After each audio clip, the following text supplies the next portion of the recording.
अवस्थान श्री जगदीशा अवसर गजराचा पेढी अवस्थान श्री जगदीशा अवसर गजराचा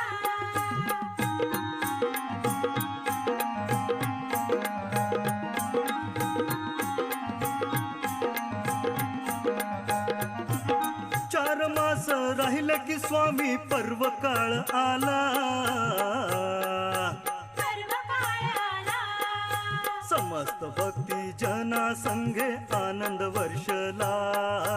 समस्त भक्ती जना संगे आनंद वर्षला